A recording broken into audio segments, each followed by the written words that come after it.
여러모로 세계에서 히트를 많이 친 영화인데요. 저희 조는 기독교 세계관으로 미디어 자료 비평하기 활동에서 가디언즈 오브 갤럭시 3을 비평하였습니다. 넘겨주세요.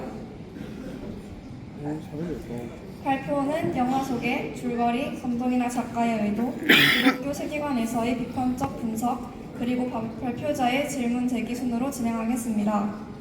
넘겨주세요. 비평하고자 하는 영화는 아까 말했다시피 가오길 3이고 제임스 건이 감독을 맡았습니다. 개봉은 2023년 5월 3일 날 우리나라에서 개봉을 하였고요. 장르는 액션, SF, 어드벤처에 속합니다. 그리고 마블 스튜디오에서 제작하였습니다. 넘겨주세요. 줄거리를 보겠습니다. 평화롭게 살던 가디언즈 팀에 갑자기 적이 쳐들어와서 가디언즈 멤버 중 로켓이 크게 다쳐 죽을 위기에 처하게 됩니다. 그런데 로켓 몸에는 치료를 막는 장치가 있어서 친구들은 그것을 해제하려고 위험한 장소에 잠입하게 됩니다. 이 과정에서 로켓이 어릴 때 실험당하며 만들어진 존재라는 과거가 밝혀집니다.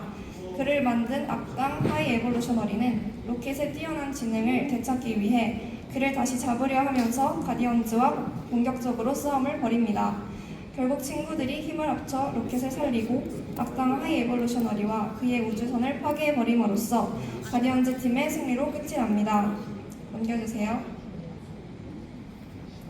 저희는 감독이 이 영화를 통해 전달하고자 하는 의도를 세 가지로 정리하였습니다. 첫 번째는 완벽주의에 대한 비판입니다. 이 영화에선 완벽주의가 결코 선이 아님을 보여줍니다. 악당인 하이 에볼루셔너리는 피조물을 자신의 이상적인 기준, 자신이 완벽하게 생각하는 기준에 억지로 끼워 맞추려 합니다.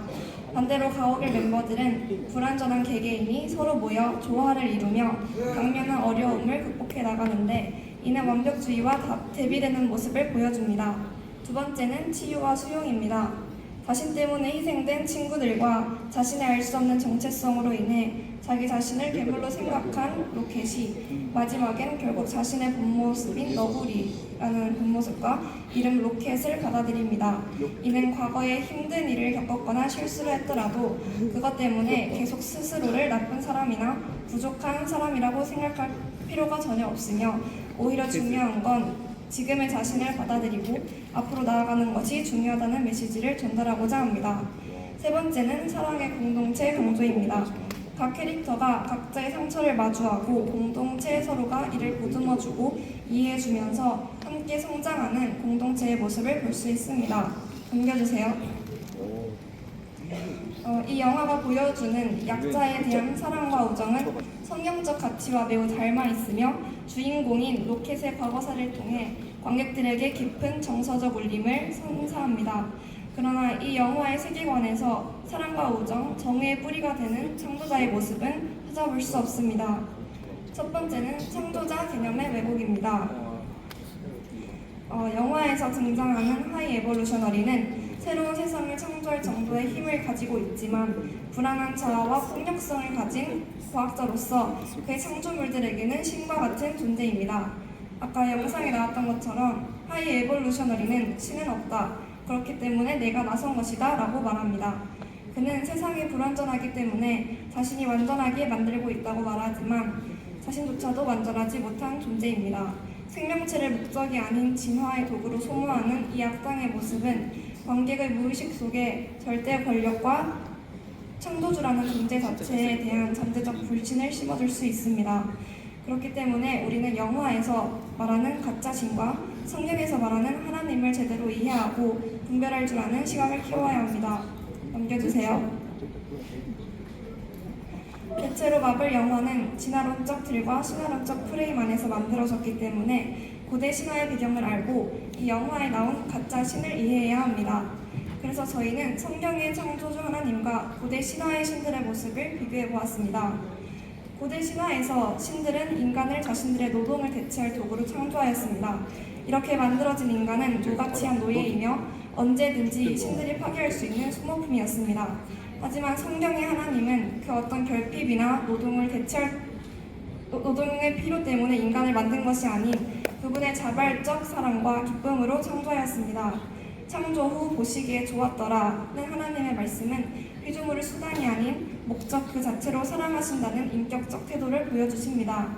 인간은 하나님의 형상을 닮은 자로 이 땅의 존귀한 통치 대리인 역할을 할 수 있는 가치를 지닙니다. 또한 고대 신화에선 인간은 변덕스럽고 배고픈 존재인 신들을 달래기 위해 재물을 바쳐야 했습니다. 신과 인간 사이의 관계는 공포와 뇌물이었던 것입니다. 그러나 성경의 하나님은 인간과 신뢰와 사랑의 언약을 맺으십니다. 하나님께서 약속을 통해 우리를 끝까지 보호하겠다는 그분의 신실함을 보이셨습니다. 또 고대 신화에서 이 세상은 전쟁과 폭력과 혼돈 속에서 만들어진 우연한 선물이라 말하지만 성경에선 창조는 오직 하나님의 말씀으로 이루어집니다. 어떤 갈등이나 폭력도 개입되지 않는 정교한 설계이며 이는 우주가 계획적이고 질서 정연하다는 것을 보여줍니다. 넘겨주세요. 저희는 영화에서 하나님을 지워내고 그 자리에 선 인간, 즉 인본주의적 구조에 대해 비평하였습니다. 일단 인본주의란 인간의 존엄성과 가치를 가장 중요시하며 인간의 이성과 자유, 행복을 중심으로 생각하는 사상입니다. 인본주의는 인간 중심적이며 이성과 과학을 절대적 기준으로 삼고 하나님과 같은 초월적 존재를 배제하는 특성이 있습니다. 넘겨주세요. 저희는 이 영화가 인본주의적 구조를 기반으로 이야기를 풀어내고 있다는 것을 발견하였습니다. 일단 첫 번째는 자율적 구원론입니다.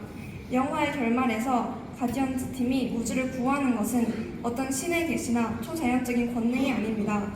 상처 입은 각자가 서로를 신뢰하고 연대하여 만들어낸 결과물입니다. 이는 인간의 문제는 인간이 해결한다는 세속적 인본주의로 볼 수 있습니다. 두 번째는 불완전함의 긍정입니다. 하이 에볼루셔너리가 완벽을 추구했다면 가디언즈는 우리는 있는 그대로 충분하다는 주장을 내놓습니다. 이는 외부의 절대자, 즉 하나님으로부터 주어지는 정의나 목적이 아니라 피조물 스스로가 서로에게 부여하는 의미와 사랑을 구원의 핵심으로 보는 것입니다. 넘겨주세요. 이렇게 영화에서 보여지는 인본주의는 인간이 하나님의 통치에서 벗어나 우리 이름을 내고 하늘에 닿으려 했던 바벨탑의 사건으로도 볼 수 있습니다. 가디언즈 팀이 하이 에볼루셔너리와 그의 우주선을 제거함으로써 과학적 우상을 부정하는 것처럼 보이지만 그 대안으로 제시하는 것은 하나님께로의 회귀가 아닙니다. 대신 우리는 우리 스스로를 구원한다는 자율적 인본주의의 승리를 선언합니다. 이는 인간이 곧 신이다 라는 현대 인본주의의 변질된 핵심 가치와도 통합니다. 넘겨주세요. 결론적으로 이 영화는 진화론적 세계관을 기반으로 인간의 감정, 우정, 희생을 매우 설득력 있게 그려냅니다. 또한 공동체의 가치와 회복의 메시지를 효과적으로 전달하기도 합니다. 그러는 동시에 진화론을 자연스럽게 받아들이도록 유도하며 창조자 개념을 왜곡할 가능성이 있고 하나님 없는 구원관을 자연스럽게 정당화합니다. 넘겨주세요. 저희는 두 가지 질문을 던졌습니다. 첫 번째, 여러분은 영화에서 자연스럽게 주장하고 있는 생각들을 어떻게 받아들이십니까? 그리고 영화가 전달하는 사랑과 공동체의 메시지는 왜 완전하지 않다고 볼 수 있을까요? 넘겨주세요. 발표를 마치기에 앞서 저는 여러분에게 한 가지 말씀을 드리고 싶습니다. 영화는 때론 우리를 울릴 정도로 감동적이기도 하고 무척 재미있기도 합니다. 그러나 그 영화가 너무나도 당연스럽고 자연스럽게 녹여내고 있는 철학과 사상은 우리의 마음과 내면을 물들일 수 있습니다. 그렇기 때문에 우리는 이 영화를 제대로 볼 줄 아는 시각과 지혜를 가져야 합니다. 감사합니다.